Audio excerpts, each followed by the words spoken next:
Hello students, today we are going to discuss general analysis of addition and subtraction of two vectors. As we discussed in earlier video, how to add two vectors and how to subtract two vectors. Okay, so from that we get two results if we know the magnitudes and direction of two vectors. Then after addition, the resultant of the magnitude of resultant of two vectors can be found by the help of this formula. This is mod of a plus b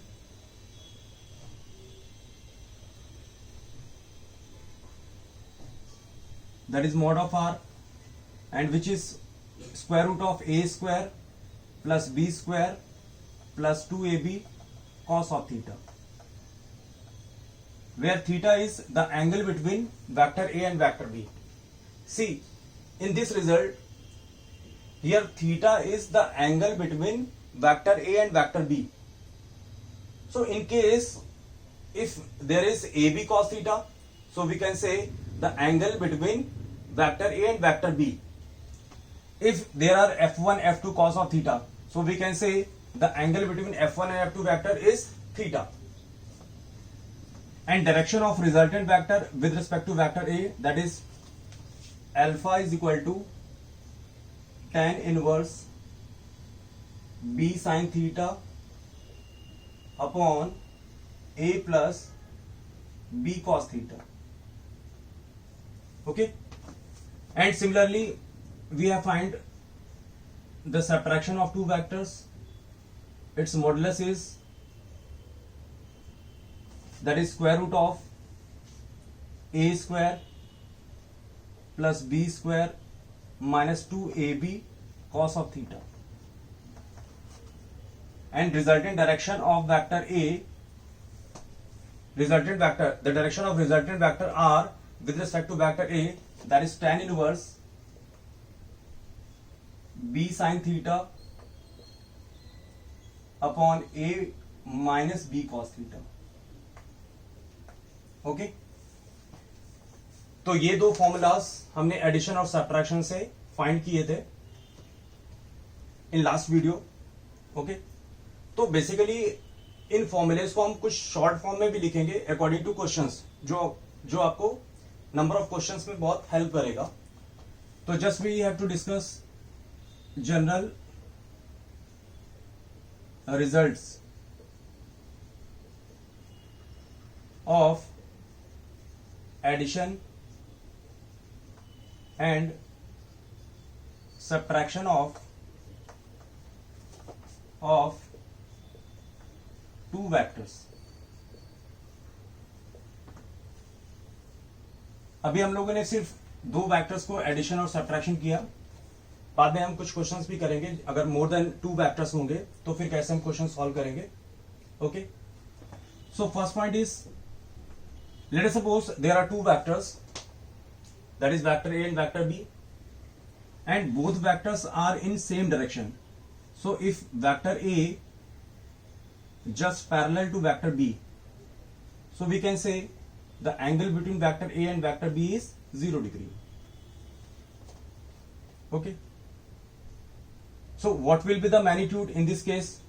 For example, let us take a body and there is a force, and the force F1, let us take 4 Newton I cap, and take another vector, that is F2 vector, in the same direction, 3 Newton I cap. So now the resultant force on this body, that can be written F net, that is equal to F1 vector plus F2 vector. See, here the direction of force in that body is along x-axis, that is I cap. So the maximum magnitude of force on this body, that can be 4 plus 3 Newton. Means अगर एक ही direction पे अगर आप force apply कर रहे हैं, means direction उस पे क्या है आपका कॉमन है, तो आप क्या करेंगे, नंबर ऑफ मैग्नीट्यूड को सिंपली ऐड कर दीजिए। तो 3 न्यूटन और 4 न्यूटन ये आपको मिलेगा 7 न्यूटन। मीन्स कभी भी अगर आपको दो वेक्टर्स दे रखे हैं और वेक्टर्स पे अगर आपको मैक्सिमम वैल्यू फाइंड करनी है, तो मैक्सिमम वैल्यू के लिए आप क्या करिएगा कि फोर्स या वेक्टर्स की डायरेक्शन को पैरेलल कर दीजिए, तो उस पर्टिकुलर बॉडी पर रिजल्टेंट वेक्टर्स आपको क्या मिलेगा, रिजल्टेंट वेक्टर का मैग्नीट्यूड मैक्सिमम मिलेगा। ठीक है, तो in this case if A vector parallel to B vector, तो रिजल्टेंट की वैल्यू आपको मैक्सिमम मिलेगी। So R max that is equal to A plus B, तो ये आपको रिजल्ट मिल गया। तो याद रखिए, when two vectors are in same direction, then the maximum magnitude we get, that is a plus b. For example, the maximum value of 3 Newton and 4 Newton, when they are parallel, then the maximum magnitude of resultant that is equal to 7 Newton. तो 3 और 4 का maximum value कितना होगा, 7 होगा। Minimum value कितना हो सकता है, that is 1, तो वो 1 का भी होगा, वो देखिए। So second point is, if vector A just opposite to vector B, so we can write theta, that is pi radian or 180 degree.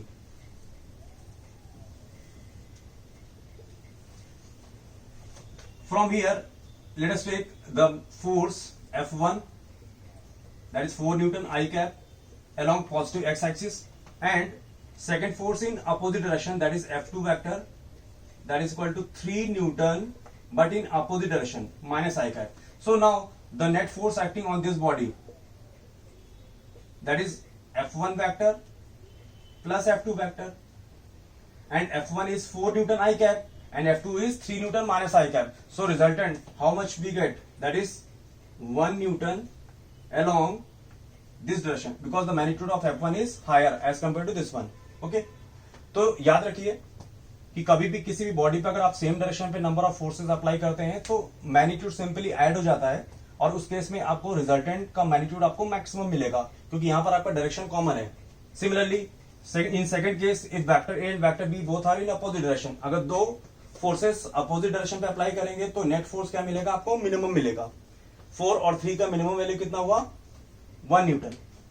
So here we get R minimum, that is equal to either A minus B or B minus A, depends upon the magnitude of A and B.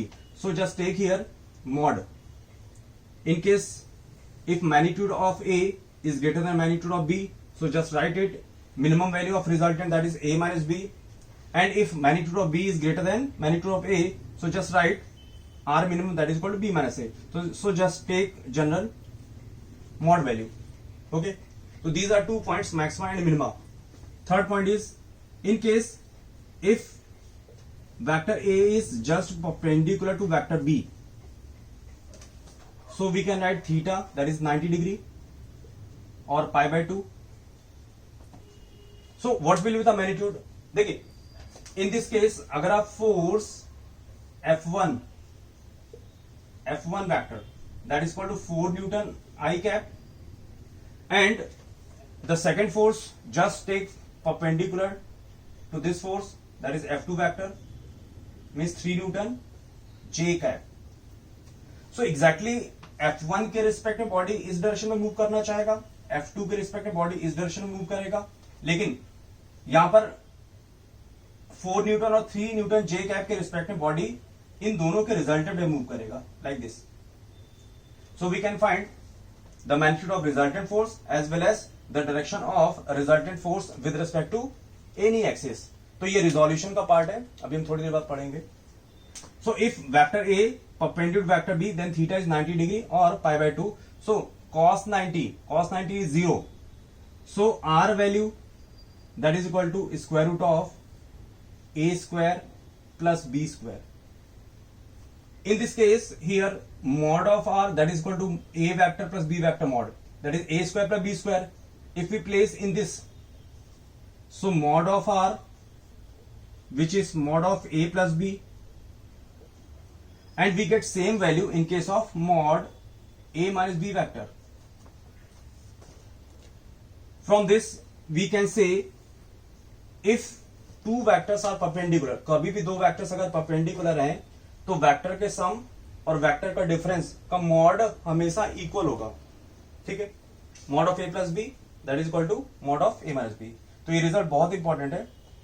whenever these two vectors are perpendicular then the magnitude of addition and subtraction of two vectors always equal, ठीक है।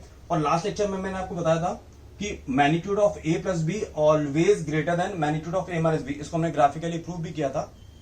सिर्फ a case में magnitude of A plus B magnitude of A minus B के equal होगा, कब? जब vector A and vector B दोनों perpendicular होंगे। क्लियर बच्चों?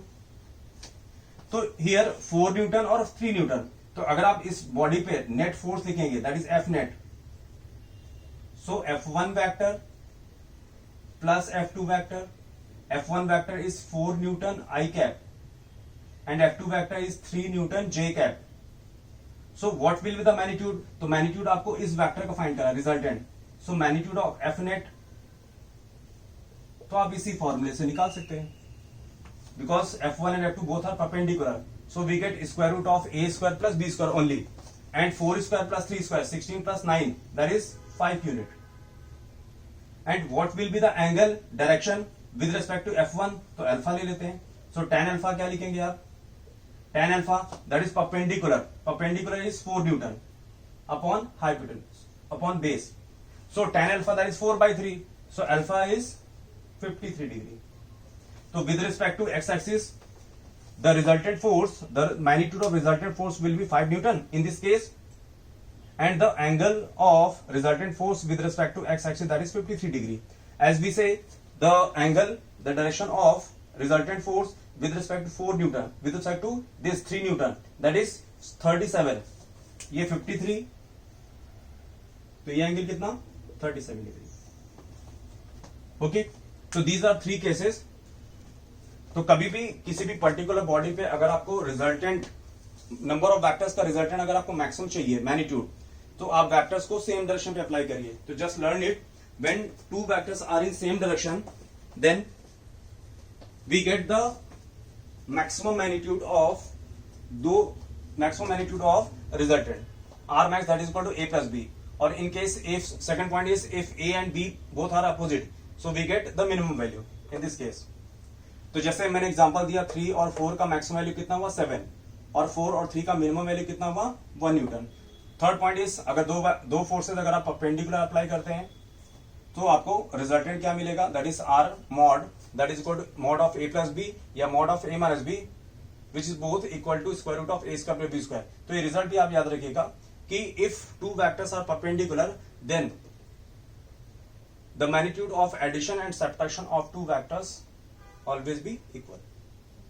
Okay, so just write down or take a snapshot.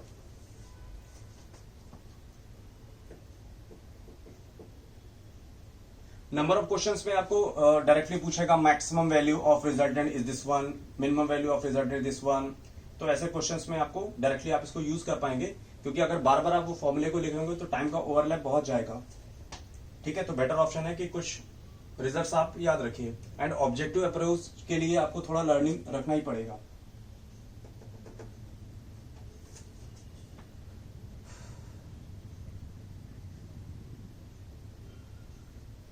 Okay, done. Now next result,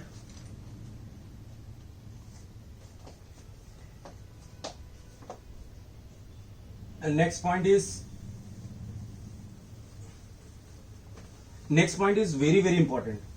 वो आपको number of questions के लिए आपको बहुत हेल्प करेगा, इवन दैट 12th में भी करेगा, like superposition, in case of superposition in gravitational topic, in 11th electrostatic, magnetism, waves, even that की circular motion also.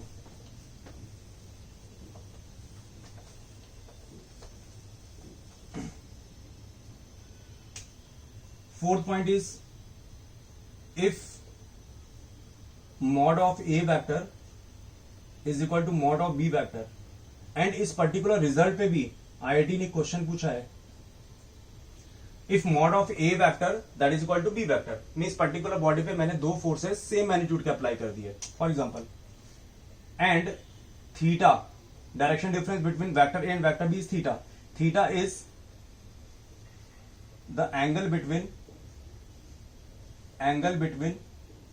Vector A and vector B.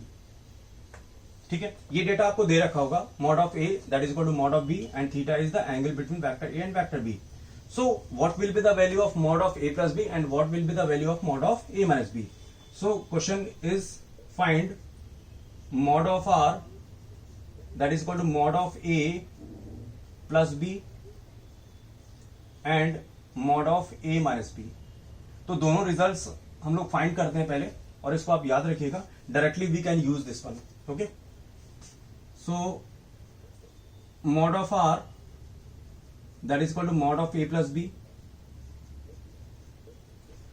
and as we know mod of a plus b that is equal to square root of a square plus b square. तो यहां पर b और a दोनों का magnitude same है, तो b को भी आप a लिख दो, that is a square plus twice of a into cos of theta, because theta is the direction difference between vector a and vector b. So we can write this one, a square plus a square 2a square, so take 2a square common, so 1 plus cos theta. Now use half angle of cos theta, square root of 2a square 1 plus 2 cos square theta by 2 minus 1, so 1 and 1 get cancelled out, so 2 and 2, so it will come 2a cos theta by 2, or we can write also 2b cos theta by 2, because magnitude of a and magnitude of b both are same. So here, if the magnitude of a vector, if the magnitude of two vectors are same and the direction difference between vector a and vector b is theta, so just write the resultant magnitude of this one a plus b, that is 2a cos theta by 2 or 2b cos theta by 2. तो basically आप number of steps को क्या करें, कम कर देंगे, फिर आपको ये स्टेप्स बार बार करने की रिक्वायरमेंट नहीं होगी. अगर आपको ये फॉर्मूला याद है तो हम एक क्वेश्चन भी कर पाएंगे इससे. अभी मैं करता हूं. So mod of R, mod of A plus B, तो 2a cos थीटा बाय 2 या फिर 2b cos थीटा बाय 2. ठीक है, now what will be the direction of resultant vector with respect to vector A. So resultant vector is alpha, so just write tan alpha that is equal to b sin theta. b sin theta is basically a sin theta, because magnitude of b and magnitude of a both are same. So a plus a cos theta, a sin theta can be written, that is 2 sin theta by 2 into cos theta by 2 upon a times 1 plus cos theta, and 1 plus cos theta, that is 2 cos square theta by 2 minus 1 1 1 a 2 भी कटेगा, cos square theta by से एक cos theta by 2 भी cut जाएगा, तो ये आपको मिलेगा tan theta by 2. तो ये tan both cancelled out, so we get alpha is equal to theta by 2. Means the resultant lie on the bisector line. If we take, this is vector a, this is vector b, okay, and the direction difference between vector a and vector b is theta. If the magnitude of a vector and magnitude of b vector both are same, so resultant lie on just bisector line. Means if this is alpha, this is beta, तो exactly bisector पे कभी होगा, if mod of a is equal to mod of b, then alpha is equal to beta is equal to beta is equal to theta by 2. Means with respect to vector a, alpha is theta by 2, and with respect to b, this is also theta by 2. Means अगर आप vector a और vector b, let us suppose इसको आप 5 Newton ले लो, इसको भी 5 Newton ले लो, and direction difference between both the forces is 60 degree. So what will be the magnitude, what will be the direction? तो direction exactly आप लिख सकते हैं कि with respect to a that will be theta by 2, that is 30 degree, and with respect to b that is also 30 degree. In case अगर आप vector a का magnitude अगर आप इंक्रीज करते हैं तो ये बेसिकली क्या होगा, एज अ रेफरेंस पॉइंट की तरह आप ट्रीट कर सकते हैं। तो ये वेक्टर क्या होगा, रिजल्टेंट ए की डायरेक्शन पे टिल्ट होगा। अगर आप बी का मैग्नीट्यूड इंक्रीज करते हैं तो इसका रिजल्टेंट क्या होगा, बी की डायरेक्शन पे इंक्रीज होगा। तो means in this case if resultant lie along this one, so this is if mod of A is greater than mod of B, तो mod of A mod of B से अगर ज्यादा है it means resultant bisector पे नहीं होगा, वो towards a की डायरेक्शन पे टिल्ट होगा। तो आपका अल्फा का वैल्यू क्या हो रहा है, वो डिक्रीज हो रहा है, और बीटा का वैल्यू क्या हो रहा है, इंक्रीज हो रहा है। Then we can write alpha is less than beta. Okay, similarly if magnitude of B is greater than magnitude of A, so resultant lie towards vector B. So this one, if mod of B is greater than mod of A, then अभी beta की value क्या होगी, कम होगी, और alpha का value क्या होगा, बड़ा होगा। Then alpha is greater than beta. Okay बच्चों, so this is very very important, और ये जेई ने पूछा भी है इस रिजल्ट पे, और ये एससी वर्मा का ऑब्जेक्टिव टाइप क्वेश्चन में भी है आपका, आप देखिएगा। तो ये रिजल्ट बहुत इंपॉर्टेंट है कि if mod of A is equal to mod of B and the direction difference between vector A and vector B is theta, then what will be the magnitude of R vector, that is mod of A plus B and mod of A minus B. तो मैंने अभी अब mod of A plus B का result दिया। So directly we can add, हम लोग क्या करेंगे, इसको भूल जाते हैं, आप डायरेक्टली इस फॉर्मूले को यूज कर सकते हैं। Means mod of R is equal to mod of a plus b, that is equal to 2a cos theta by 2 or 2b cos theta by 2, ठीक है। and what will be the direction of vector a, what will be the direction of resultant vector with respect to vector a, that is theta by 2, alpha is equal to theta by 2, means if two vectors are, if the magnitude of two vectors are same, equal, then the resultant just lie on the bisector line. So if mod of A is equal to mod of B, then alpha and beta both are same, that is equal to theta by 2, as we get. If we increase the magnitude of vector A, then the resultant move towards vector A. So if mod of A is greater than mod of B, then the value of alpha will decrease and the value of beta will increase. Then we can write alpha less than beta. Similarly, we can write if modulus of B is greater than modulus of A, if mod of B is greater than mod of A, then alpha क्या होगा, बड़ा हो जाएगा, और beta आपका क्या होगा, छोटा हो जाएगा। then alpha is greater than beta. तो ये आपका मैंने एडिशन के लिए रिजल्ट लिया, और ये रिजल्ट प्लीज आप लोग याद रखिएगा, बहुत इंपॉर्टेंट है। और इसके भी यहाँ पे हम क्वेश्चंस भी एग्जैक्टली आपको क्वेश्चन दिखेगा, सो प्लीज राइट डाउन। इसके बाद हम लोग mod of A minus B vector के रिजल्ट की बात करेंगे।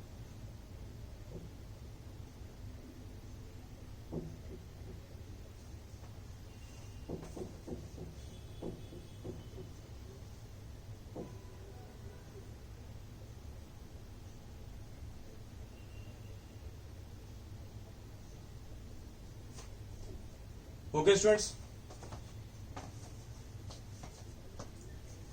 now next result is what will be the value of mod of A minus B.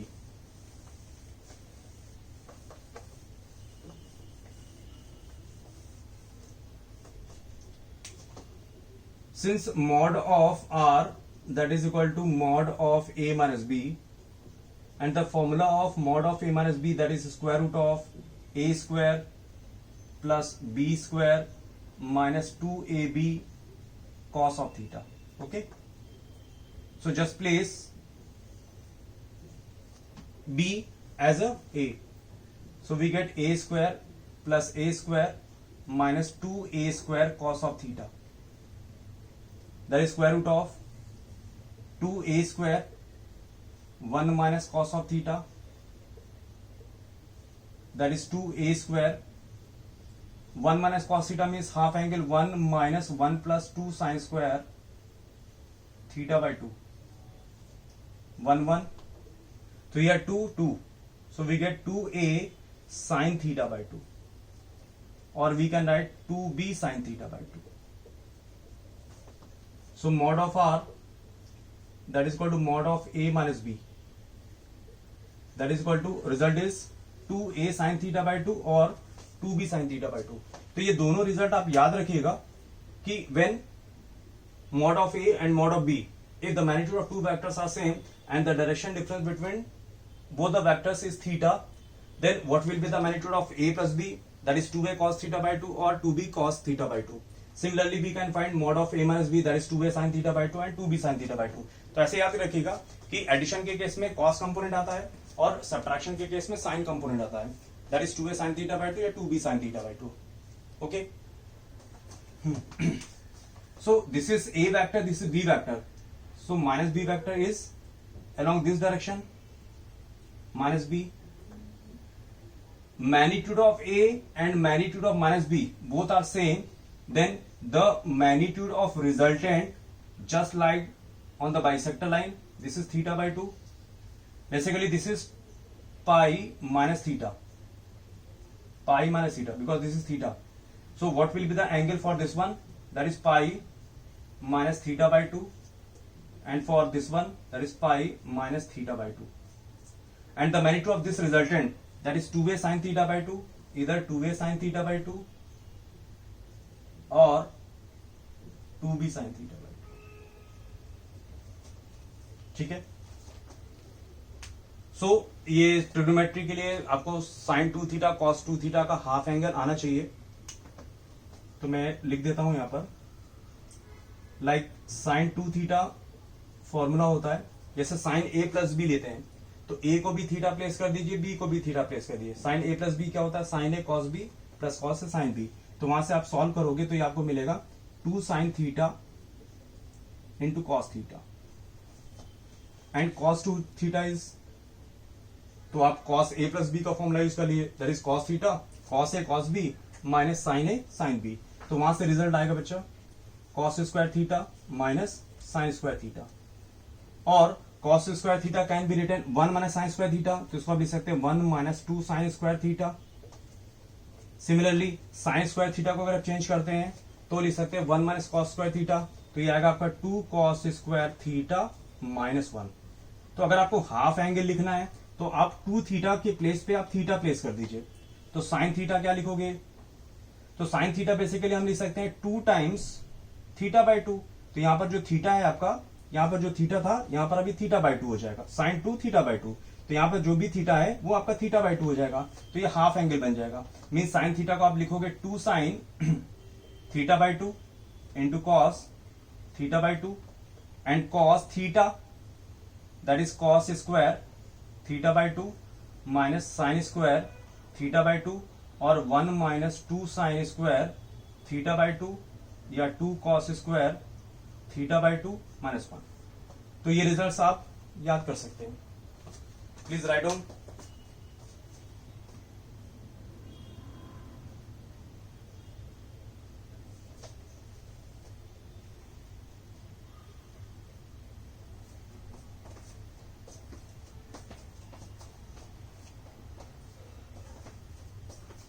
I think it will be clear.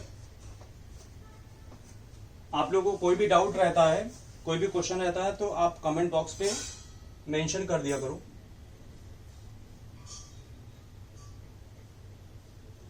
और अगर आपको अच्छा लगा तो चैनल को आप सब्सक्राइब भी कर सकते हैं, जिससे कि फर्दर जो भी वीडियोस मैं अपलोड करूंगा तो आपको नोटिफिकेशन मिलता रहे। ओके बच्चों, और आप लोग लाइक सब्सक्राइब करते हैं तो मुझे भी अच्छा लगता है,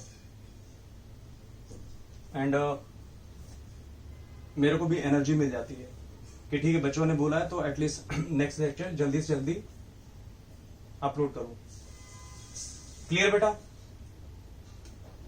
तो ये 4 पॉइंट्स था। फर्स्ट पॉइंट पे आपने रिजल्टेंट मैक्सिमम लिया इन सेम डायरेक्शन पे a plus B, opposite direction पे मिनिमम, परपेंडिकुलर के लिए square root of A square plus B square. तो if two vectors are perpendicular then the magnitude of addition and subtraction both are equal, otherwise mod of a plus b always greater than mod of a minus b, जो कि मैंने last video में आपको सिखाया भी था। Fourth point is if magnitude of two vectors are same and the direction difference between them is theta, then what will be the magnitude of a plus b and a minus b। तो basically अगर आपको ये results याद है तो ये जो ये नंबर ऑफ स्टेप्स आप नहीं करोगे, क्योंकि ये नंबर ऑफ स्टेप्स आपको बार बार करना पड़ेगा, तो बेटर ऑप्शन है कि आप रिजल्ट याद कर लो। तो रिजल्ट से आप डायरेक्टली लिख सकते हैं कि भाई एग्जैक्टली दो वैक्टर्स दे रखे हैं, दो वैक्टर्स के मैग्नीट्यूड इक्वल है और उनके बीच डायरेक्शन डिफरेंस आपको थीटा दे रखा है। तो एडिशन के केस में आएगा 2a cos थीटा बाय 2 या 2b cos theta by 2। Subtraction के केस में क्या आएगा 2a sin थीटा बाय 2 या 2b sin थीटा बाय 2। तो sin थीटा ये हाफ एंगल के लिए मैंने आपको फॉर्मूला भी लिख दिया है, ठीक है। तो यहाँ पर याद रखिएगा कि if vector A and vector B having both same magnitude and direction difference is theta, then the reference line that is bisector line, तो मैंने यहाँ लिखा है if mod of A is equal to mod of B then alpha is equal to beta that is theta by 2। तो in case अगर ए का magnitude B के magnitude से ज्यादा हो रहा है तो रिजल्टेंट क्या होगा, वो शिफ्ट कर जाएगा टुवर्ड्स ए। तो आप इसके अकॉर्डिंग चेक कर सकते हैं, ठीक है। आई थिंक क्लियर होगा आपको, ठीक है। कोई भी डाउट रहता है तो आप कमेंट बॉक्स पे मेंशन कर दिया करिए, ठीक है।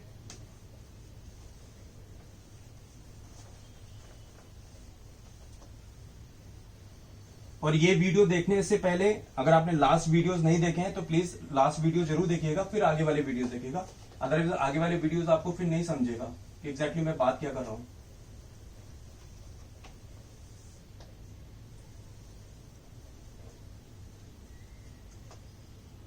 इसके बाद नेक्स्ट रिजल्ट की बात करते हैं। बेसिकली वो रिजल्ट बहुत इंपॉर्टेंट है और उस रिजल्ट पे बेस जैसे AI-AAA 2006 में भी एज अ रिजल्ट पूछ लिया था, नीट ने भी वो रिजल्ट पूछा हुआ है और उस रिजल्ट को भी हमें यूज करना आना चाहिए।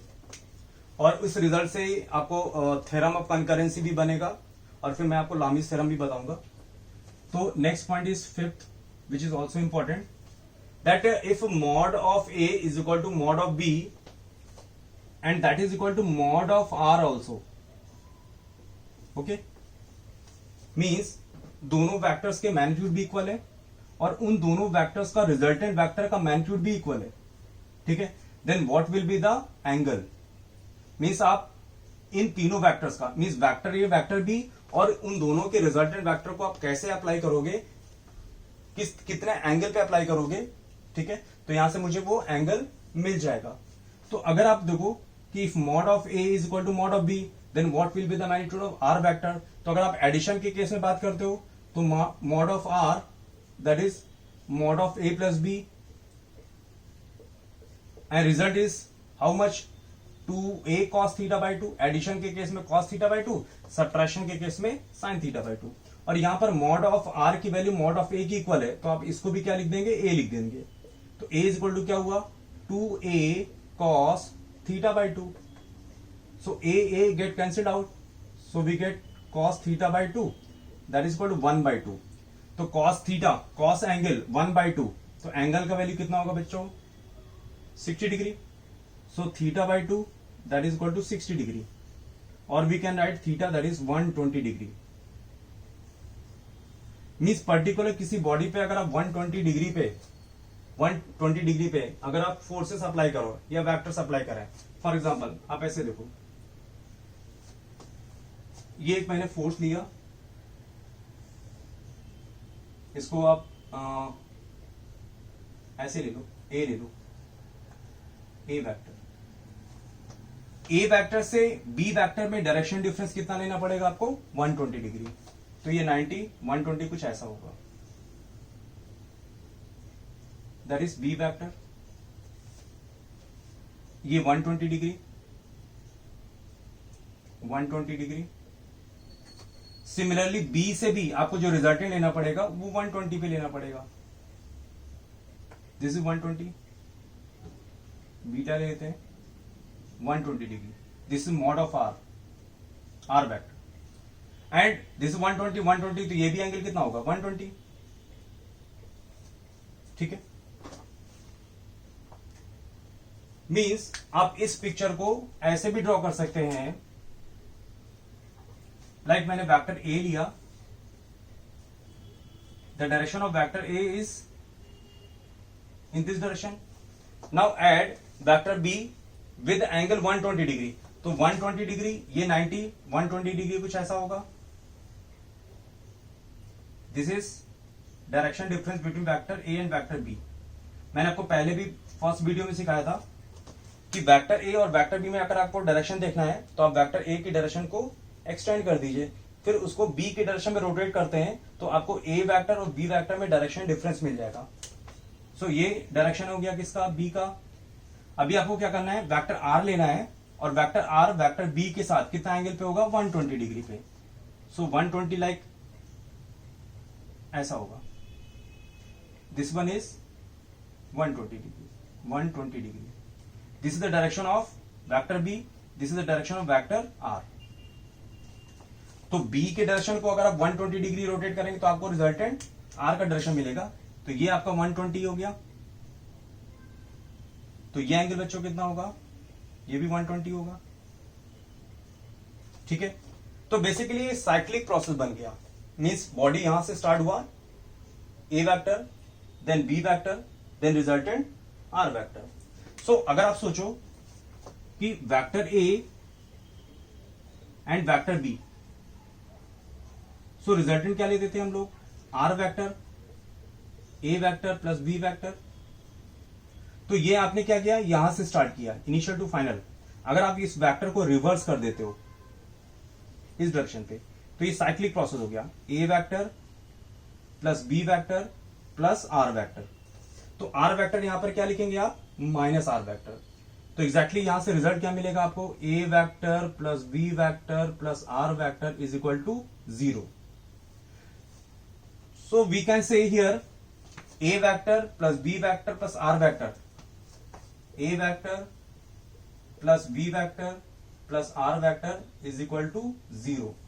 मीन्स एक पर्टिकुलर बॉडी पे अगर 3 इक्वल मैग्नीट्यूड के फोर्सेस अगर आप अप्लाई करते हैं, then the corresponding angle that is 120 120 120, तो इस बॉडी पे नेट फोर्स कितना होगा, 0 होगा। तो this the condition for equilibrium, A vector plus B vector plus R vector that is equal to 0। ठीक है, तो साइक्लिक प्रोसेस के लिए मींस ए से बी, बी से ए से बी, बी से सी, बी से आर, अगर आप ये वेक्टर, ये साइक्लिक प्रोसेस में अगर आप लेते हो तो आपको रिजल्टेंट वेक्टर कितना मिलेगा, ऑलवेज 0। और अगर रिजल्टेंट वेक्टर 0 मिला, अगर मैं फोर्सेस की बात करता हूं तो नंबर ऑफ फोर्सेस का वेक्टर एडिशन आपको मिल रहा है 0। अल्टीमेट वो बॉडी आपकी क्या होगी, इक्विलिब्रियम पे होगी। Equilibrium means net force acting on that body is 0। तो बॉडी आपका ट्रांसलेट नहीं होगा, नेट फोर्स उस पर 0 है। आप ऐसे भी देख सकते हो कि ए एंड बी दोनों के मैग्नीट्यूड सेम है, तो रिजल्टेंट इसका किधर होगा, इन दोनों के बाइसेक्टर पे, दिस इज 60 डिग्री। और ए और बी का मैग्नीट्यूड आपने सेम लिया है, तो इसका मैग्नीट्यूड कितना होना चाहिए, that is 2a cos theta by 2। So theta is how much, 120। So 120 by 2 that is 60, and cos 60 is half. So we can write 2a into half, तो 2 and 2। तो बेसिकली ए और बी का रिजल्टेंट इस bisector पे है और उसका magnitude कितना ए है, और आपने आर वेक्टर का मैग्नीट्यूड भी ए ले रखा है। मींस इस बॉडी पे दो फोर्सेस अपोजिट डायरेक्शन पे लग रहे हैं, ऐसा सोच ले, ये फोर्स और ये फोर्स। तो इसका मैग्नीट्यूड और इसका मैग्नीट्यूड क्या है, सेम है, तो ये और ये कैंसिल हो जाएगा। तो अल्टीमेट इस बॉडी पे अगर हम vector A vector B vector R को फोर्सेस के फॉर्म में लिखें कि ये F1 vector, F2 vector and F3 vector, and all forces are same, then the resultant of F1 and F2 that is along this direction whose magnitude is same as the magnitude of A F1 vector या F2 vector। तो यहां पर आपको magnitude कितना मिला, A, और इसका भी मैग्नीट्यूड कितना दे रखा है आपको, A दे रखा है, यानी इस बॉडी पे नेट फोर्स कितना है, 0 है। तो this is the case of equilibrium, कि किसी भी पर्टिकुलर बॉडी पे अगर नेट फोर्स 0 है तो आप कह सकते हैं कि बॉडी आपका इक्विलिब्रियम पे होगा। तो इस पिक्चर को हम लोग ऐसे भी ड्रॉ कर सकते हैं कि मैंने ए वेक्टर ड्रॉ किया, फिर 120 डिग्री पे दूसरा वेक्टर ड्रॉ किया, फिर 120 डिग्री पे उसका रिजल्टेंट ले लिया। तो बेसिकली ये साइक्लिक प्रोसेस बन रहा है आपका कि ए से बी स्टार्ट हुए, बी से ए से बी, फिर ये बी वेक्टर, फिर ये आर वेक्टर। तो ये साइक्लिक फॉर्म में बन रहा है। तो कभी भी वेक्टर एडिशन में अगर साइक्लिक फॉर्म बनेगा तो उन सारे वेक्टर्स का जो एडिशन होगा, या फिर आप सब्ट्रैक्शन की बात कर सकते हैं, उसका रिजल्टेंट आपको कितना मिलेगा, 0 मिलेगा। ठीक है, तो इसके बिहाफ पे हम लोग एक थ्योरम भी फॉर्म करते हैं।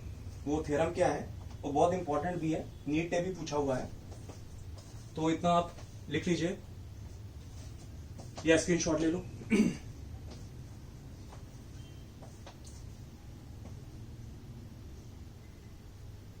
So fourth and fifth results both are very important. Okay, so just learn it. If the magnitude of vector A and vector B both are same and the resultant and the magnitude of their resultant is also same, then what will be the value of theta? So theta will we get 120 degree. So इसके लिए मैंने आपको ये results दिखाए कैसे आपको draw करना है. इवन दैट के आईटी ने इस रिजल्ट में भी एक बार क्वेश्चन पूछा था, हम लोग करेंगे.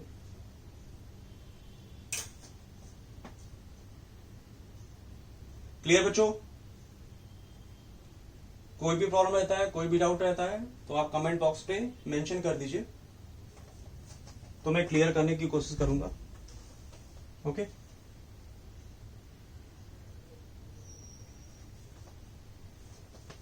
ओके चलो आगे चलते हैं.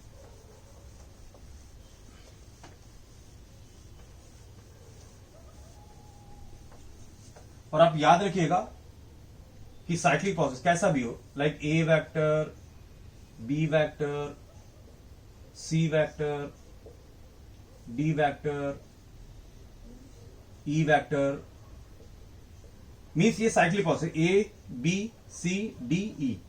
तो इनिशियल और फाइनल जहां से स्टार्ट हुआ वहां पर खत्म हो रहा है. It means resultant of all the vectors that will be zero always. So A plus B vector plus C vector plus D vector plus E vector and the result of all vector that is equal to 0. Okay? तो ये याद रखिएगा.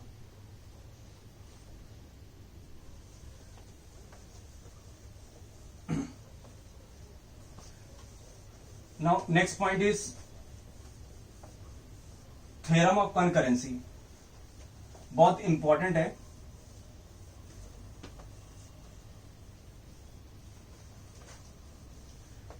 So theorem of concurrency basically है क्या, तो हम लोग as a example थोड़ा समझते हैं.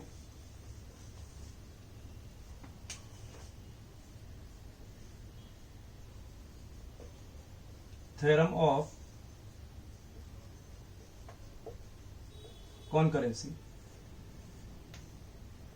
ओके, तो एग्जैक्टली अगर आप सोचो कि लेट अस सपोज ये बॉडी है और इस पे मैंने एक फोर्स अप्लाई किया F1, सॉरी ऐसे लगा F1, और इसके जस्ट अपोजिट एक F2 फोर्स अप्लाई किया. तो अगर आप ये एंगल अल्फा ले लो, this one is beta, so total angle basically कितना होता है 2 पाई. तो alpha here alpha is equal to beta that is equal to 2 pi by 2, क्योंकि यहां पर हमने दो फोर्स लिए तो 2 से डिवाइड करेंगे. मीन्स अल्फा भी आपका कितना होगा पाई और बीटा भी आपका क्या होगा pi. Means F1 F2 both are in opposite direction. So if the magnitude of F1 and magnitude of F2 both are same, तो आप कह सकते हैं कि इस पर्टिकुलर बॉडी पे नेट फोर्स कितना होगा 0 होगा. So first point is if mod of F1 is equal to mod of F2, this implies alpha is equal to beta is equal to 2 pi by 2, that is pi.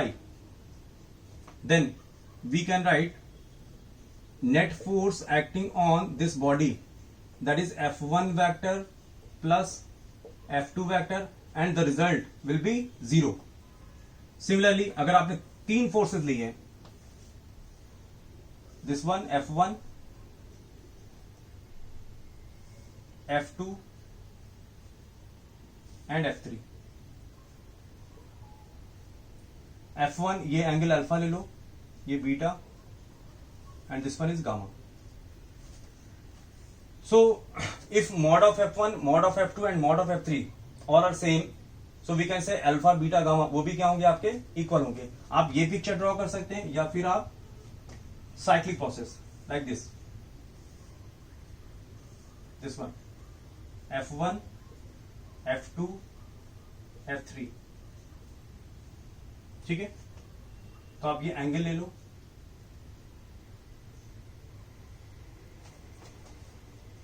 F1 और F2 मैंने gamma लिया है, तो ये gamma. F2 F3 मैंने alpha लिया, this is alpha and this beta. Same picture है. Cyclic process है तो F1 vector, F2 vector, F3 vector 0 होगा. Okay, so here we can write if mod of F1 vector is equal to mod of F2 vector is equal to mod of F3 vector. So this implies alpha is equal to beta is equal to gamma, that is 2 pi by 3 because there are 3 forces. तो total angle कितना हुआ 2 पाई, 3 से divide कर दो 2 pi bye 3, तो 2 pi bye 3 basically 120 degree. So alpha beta gamma कैसे होंगे 120, हमने अर्लियर किया हुआ है. देन नेट फोर्स क्या होगा, that is F net, that is F1 vector plus F2 vector plus F3 vector, that is equal to 0. Similarly third point बात करते हैं. इफ 4 फोर्सेस ले लो, F1 F2 F3 F4, तो ये एंगल क्या होंगे अल्फा बीटा गामा डेल्टा. तो F1 F2 F3 F4 सारे के मैग्नीट्यूड इक्वल हैं, तो ये फोर्स इससे कैंसिल, ये फोर्स इससे कैंसिल, तो लिख सकते हैं if mod of F1 is equal to mod of F2 is equal to mod of F3 is equal to mod of F4. This implies alpha is equal to beta is equal to gamma is equal to delta, that is 2 pi by 4. 2 by 4 means pi by 2, तो ये angle pi by 2, ये pi by 2, ये pi by 2, ये pi by 2. Then आपको result क्या मिलेगा, F net that is equal to F1 vector plus F2 vector plus F3 vector plus F4 vector, that is equal to 0. Okay, so in general we can write if there are n number of forces, 4 के लिए, 5 के लिए, 6 के लिए, तो in general आप लिख सकते हैं, in general we can write if there are n number of forces acting on n number of equal forces acting on a body, if mod of F1 is equal to mod of F2 is equal to mod of F3 is equal to mod of F4 is equal to and so on mod of Fn, then alpha, this implies alpha is equal to beta is equal to gamma is equal to delta is equal to and so on, that is 2 pi by n. n number forces के लिए आप 2 pi by n, 2 के लिए था 2 pi bye 2, 3 के लिए 2 pi bye 3, 4 के लिए 2 पाई बाय 4, 5 के लिए 2 पाई 5, तो n number of equal forces के लिए 2 pi by n. Then we can write net force, ये भी आपका रेगुलर पॉलीगन ही होगा, that is F1 vector plus F2 vector plus F3 vector plus F4 vector plus and so on Fn vector, and that is equal to 0. So this is theorem of concurrency and all forces must be coplanar. Okay, ये ध्यान रखिएगा, number of forces must be in same plane. ऐसा नहीं है कि 2 forces आपने एक plane पे लगा दिया और तीसरा फोर्स आउटसाइड और इनसाइड ऑफ द प्लेन लगा दिया तो मूव ही कर जाएगा. ओके बच्चों, जल्दी से लिख लेना.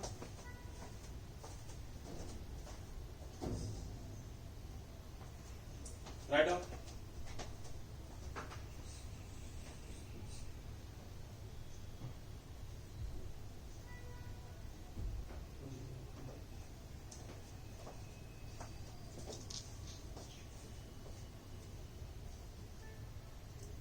और इवन दैट की नीट ने डायरेक्टली इसी थ्योरम पे क्वेश्चन पूछ लिया था.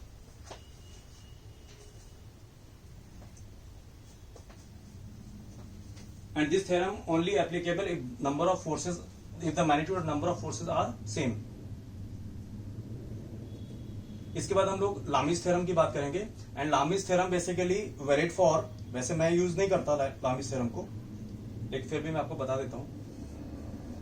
आप कंपोनेंट करके भी काम कर सकते हैं विदाउट यूजिंग लामिस थ्योरम. और लामिस थ्योरम यूज करना थोड़ा डिफिकल्ट जाता है क्योंकि उसमें करस्पॉन्डिंग एंगल्स फाइंड करने पड़ते हैं. सो वी कैन फाइंड, मैं आपको एक क्वेश्चन भी सॉल्व करके दिखाता हूं कि लामिस थ्योरम से करेंगे तो क्या होगा, विदाउट लामिस करेंगे तो क्या होगा.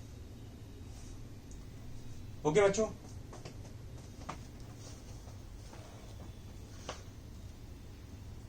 I think clear.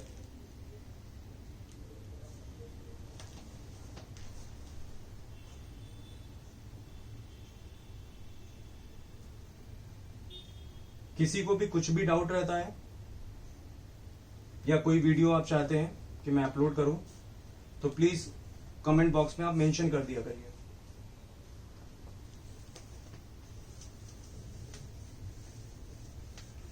And Lami's theorem is basically valid for 3 forces, 3 unequal forces. फंडा क्या है बताता हूं।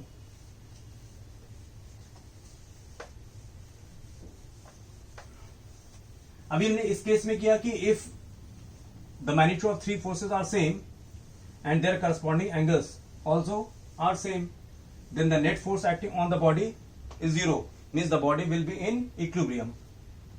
But Lami's theorem के लिए magnitude of forces different हो। Lami's theorem, so just take this is F1 vector, this is F2 vector and this is F3 vector, and this theorem only valid for 3 unequal magnitude of forces। इसके corresponding angle alpha ले लो सामने वाला, ये beta and this one is gamma. So simple क्या करना है आपको, F1 के रिस्पेक्ट में जो सामने वाला एंगल है इसको मैथमेटिक्स में प्रूव भी करते हैं बट अपने को रिक्वायरमेंट नहीं है। That is F1 upon sine alpha, F2 के रिस्पेक्ट में सामने वाला angle F2 upon sine beta and F3 upon sine gamma. तो ये रिजल्ट आप लोग याद कर लो।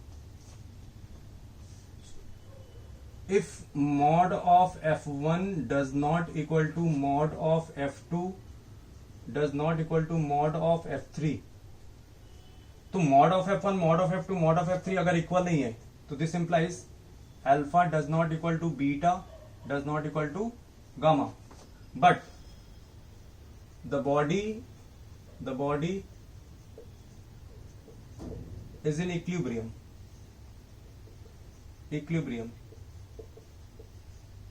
then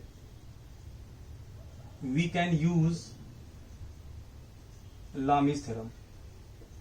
कर सकते हैं, जरूरी नहीं है कि हम ये थ्योरम यूज ही करें, ठीक है। So note down,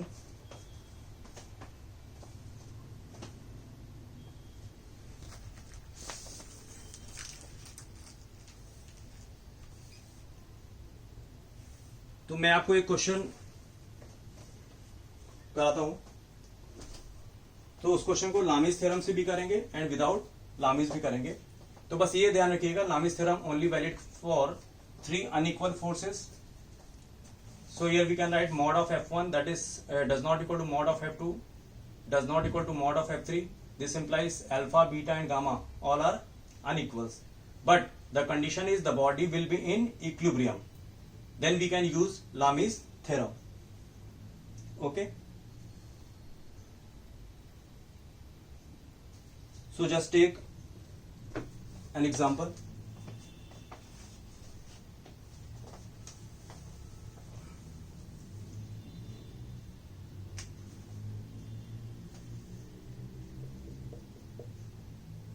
Let us take a string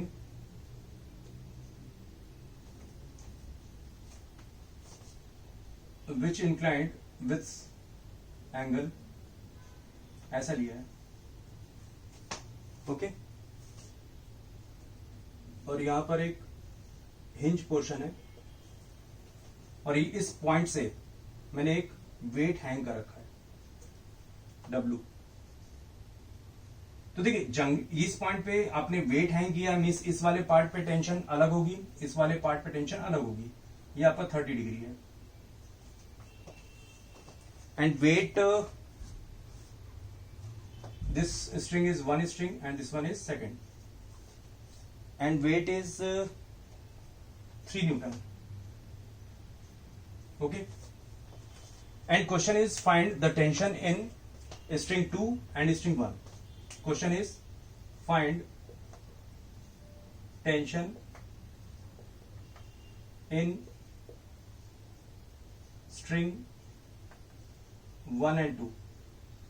तो पहले हम लोग क्या करते हैं, देखिए इस पर्टिकुलर ये स्ट्रिंग है और आपने यहां से हिंज कर रखा है, तो बेसिकली ये जो पॉइंट होगा वो इक्विलिब्रियम पे है। This point will be in equilibrium. तो अगर ये इक्विलिब्रियम पे और देखो इस पे कितने फोर्सेस लग रहे हैं, एक फोर्स इधर होगा, एक फोर्स इधर होगा, एक फोर्स इधर है, तो 3 फोर्सेस है और तीनों फोर्सेस के मैग्नीट्यूड क्या अनइक्वल है। तो लेट अस टेक यहां पर कुछ T2 ले लेते हैं यहां पर कुछ T1 ले लेते हैं, टेंशन किसी भी स्ट्रिंग में उस पर्टिकुलर पॉइंट से जस्ट अवे होगी। तो आपको क्या करना है, इस पॉइंट को इक्विलिब्रियम पे रखना है। And condition is if mod of F1, mod of F2, mod of F3 all are unequal. तो mod of F1, mod of F2, mod of F3 अगर अनइक्वल है तो अल्फा बीटा गामा भी क्या होंगे, अनइक्वल होंगे। तो ये एंगल तो आपको मालूम है, तो इसको आप अल्फा ले लो, और अल्फा कितना है बेटा, 90 डिग्री। सिमिलरली ये 30 डिग्री है, तो यहां से आप परपेंडिकुलर ड्रॉ कर दो, ये 30 होगा और ये आपका 90 है, ये टोटल एंगल कितना हो गया, 90 प्लस 30 दैट इज 120 डिग्री। अब ये वाला एंगल निकाल लो, तो इसको आप बीटा ले लो। ओके, सो ये एंगल होगा आपका, ये 30, ये 90, ये 60, ये 30 है ना, 30 और ये 60 और ये 90, तो ये आएगा आपको 150 डिग्री। सो टोटल एंगल कितना हुआ, 150, 90, 240, 240 प्लस 120, 360 डिग्री आ गया। तो अभी आप इस रिजल्ट को यहां पर यूज कर सकते हैं। क्या, अगर आपने T1 लिया तो T1 के आपको सामने वाला एंगल लेना है, means T1 upon sine 90 is equal to, अगर आपने T2 लिया है तो इसके सामने वाला एंगल लेना है, T2 upon sine 150 degree is equal to, weight लिया आपने और वेट आपको दे रखा 3 न्यूटन, तो आपको 3 न्यूटन के सामने वाला एंगल मीन साइन 120। ओके, तो इस इक्वेशन से आप T1 और T2 फाइंड कर सकते हैं। मीन्स ये और ये ले लो, तो यहां से T1 क्या मिलेगा, 3 साइन 120, साइन 120 इज √3/2 और साइन 90 तो 1 होता है, तो इसको क्या लिखोगे आप, 2√3 न्यूटन। तो दिस इज T1। अभी T2 फाइंड करना है, सो T2 क्या आएगा, 3 बाई साइन 120 √3/2 और साइन 150, साइन 150 क्या ले सकते हैं, साइन 90 प्लस 30 डिग्री, और sine 90 plus 30 cos 30, cos 30 half, sorry √3/2, तो 2 तो यहां से T2 का वैल्यू कितना है बच्चा, 3 न्यूटन। सो लामीज थ्योरम से आपने T1 और T2 फाइंड कर लिया। ये तो हमने लामीज थ्योरम से फाइंड किया, अगर मुझे लामीज यूज नहीं करना है तो फिर हम कैसे फाइंड करेंगे, तो वो भी हम कर लेते हैं।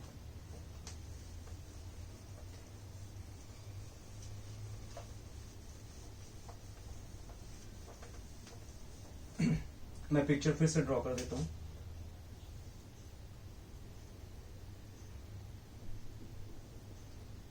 string 1, this is junction point, string 2 and weight is 3 Newton. तो बेसिकली इस पॉइंट पे नेट फोर्स आपको 0 करने हैं। ये आपका 30 डिग्री T1 और ये T2। तो ये पॉइंट अगर आपका इक्विलिब्रियम पे है तो इस पे नेट फोर्सेस क्या होंगे, बैलेंस होंगे। सो ये 30 तो ये भी 30, और T1 के साथ ये वाला कंपोनेंट आएगा cos component, T1 cos 30। Resolution अभी हम लोग बात करेंगे, और ये कंपोनेंट उसके परपेंडिकुलर कंपोनेंट आएगा sin 30, T1 sin 30। See along this direction this force must be balanced by this force, so we can write T1 sin 30 that is equal to T2 or T1 by 2 that is equal to T2. This is your first equation. And T1 cos 30 that balanced by 3 Newton. T1 cos 30 that is equal to 2 Newton. So T1 cos 30 that is √3/2 that is 2. So T1 आपको आएगा 4/√3।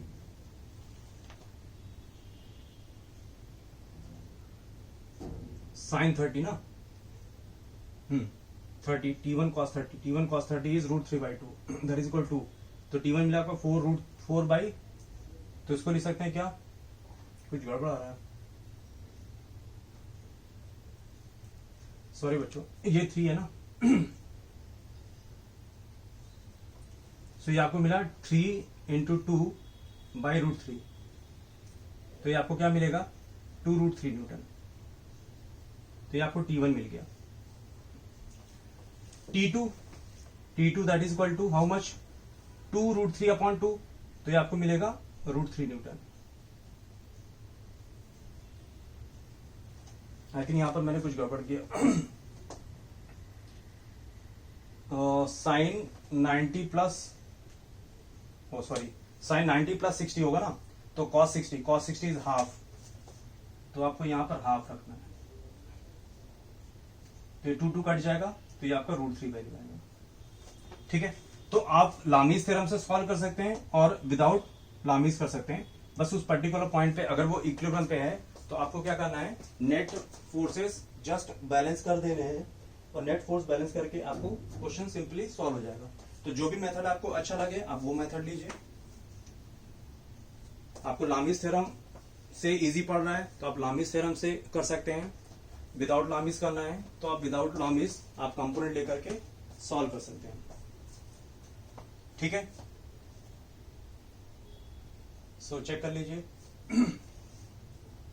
इसमें क्या था, आपको number of angles find करने पड़े तो उसमें थोड़ा टाइम को और ज्यादा लगेगा। इसमें आपको सिर्फ क्या करना है, वो रिजॉल्व करके along X axis along Y axis forces को आप बैलेंस कर दीजिए, तो एग्जैक्टली आपको डायरेक्टली आंसर मिल जाएगा।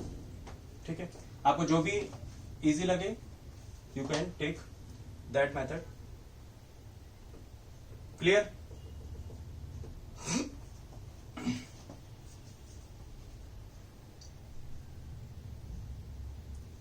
तो ये कुछ जनरल रिजल्ट्स है जिनकी हेल्प से हम लोग क्वेश्चंस को थोड़ा इजी कर पाएंगे। ओके, चलिए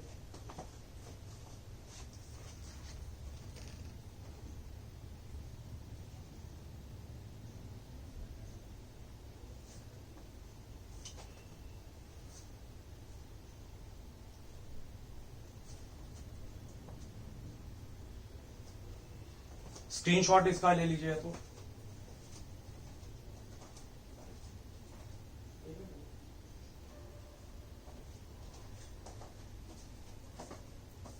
ओके स्टूडेंट्स, आज इतना रखते हैं क्योंकि वीडियो फिर काफी बड़ा हो जाएगा।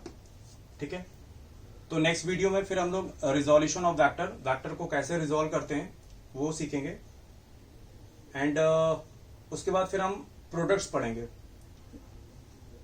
Multiplication of vectors means cross product and dot product. Okay, और उसके एप्लीकेशंस क्या हैं, उस पे क्वेश्चंस क्या हैं, तो वो फिर हम डिस्कस करेंगे। तो आज के इस वीडियो में इतना ही रखते हैं। ठीक है, मिलते हैं फिर नेक्स्ट वीडियो में, और आपको कोई भी प्रॉब्लम रहे तो जस्ट कमेंट बॉक्स पे आप मेंशन करिए। Okay student, thank you.